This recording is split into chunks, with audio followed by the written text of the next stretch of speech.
So you're talking right now about a spark plug, right? Or a coil pack. I'm talking about the sensor going to the coil. Oh, the sensors. Yeah, that's right. The sensor to pick up the signal to the coil pack. And so you're saying that every time those sensors detect a little metal from the coil packs, right? It's just a magnetic pickup. It's a magnetic pickup. When it senses that metal, when it comes across the end of that sensor, it tells it false. And then it stops in the middle, and then it goes on down in a timing sequence? Yeah, everything. The most important, almost most important thing of any engine, an engine will not run unless it's timed.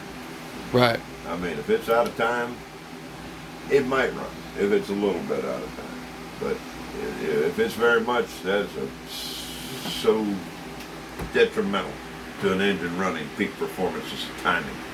Everything has to be in time. The crank to the cam to the sensors to the ignition coils, the time the spark plug fires, the time the valve opens, it lets the fuel air in to where it comes up on a compression stroke, fires back down, comes up on the exhaust stroke, then valves have to close at the exact precision time, and if they don't, it's not going to run.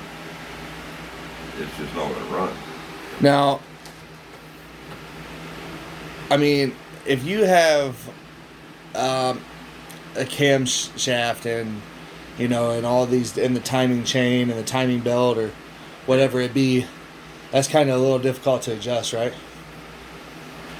It is, but it's not. It's not really an adjustment. It's a dead set on 99% of your engines. Some of them have a variable timing, which actually adjusts itself, which is really getting sophisticated when you accelerate. And it's, of course, here we go. It runs through the sensors also. It tells you the engine's running faster. But 90%, your timing belt sits on marks. Each gear has a mark. Your cam has a dot, your crankshaft has a dot, and each one has to be. You want this, Dale? What you got? You want that? I won't eat it, my friend. You won't eat it? You want that? No. Yeah, I probably won't eat it. No. I might No? eat. I might eat one of them, but I hate to open it up and not eat it. But I appreciate it. Do you want to give him one, or? No. Are you okay? I'm good. Keep going. I hate to open something like that if I won't eat it all. You know, just throw the rest of it away. Yeah, man. Words from the diesel auto mechanic, brother. You can't. So wait. you were saying there's a mark on the camshaft. There's a mark on the timing chain belt. Yeah, there's a mark on the camshaft gear, or the mark on the crankshaft gear, and then of course if it has a separate gear for the distributor, if it has a distributor, which a lot of them don't now, but some of them have a separate gear for the distributor. They all have a mark, and then stamped in the block, there's another mark. Like say you got your two teeth on your gear here, it'll have a stamp, a dot between the two teeth. Okay. And then over here, it'll have another dot. On the other gear. Well, not on the gear. On the gears don't in between touch. the teeth. Just on the block, stamped in the block. And Oh, you okay. You know what I mean? So if you turn it, you This can gear hide might the be dot. Here, this gear might be up here. Uh huh. So you're not really going to line the dot with the dot. Okay. On a diesel engine, it's all gear to gear. Okay. They're all gear to gear. And when you start getting into some of the Caterpillars, they're really sophisticated because you might turn that engine over 20 times before the dots actually line up. No way. And it's crazy. That sounds crazy. Yeah, because you get them all lined up, get everything set in place, and turn that engine over. And the difference in the number of teeth on the gears, they never hit on the same place again for maybe 20, 22 revolutions. Wow. They don't actually come back and hit again. Why? That's still got me blown away. So I'll figure that one out someday. But it's in time. Yeah. You know what I mean? It's actually time. Yeah. When you set it, you set them all up. But like I say, now on a timing belt or a timing chain, the gears don't touch. So the mark is usually stamped in the block. You line camshaft gear, which is camshaft's always on top. I don't care what it is. It's on top of the piston, right? The cylinder. Well, towards the top of the engine. Okay.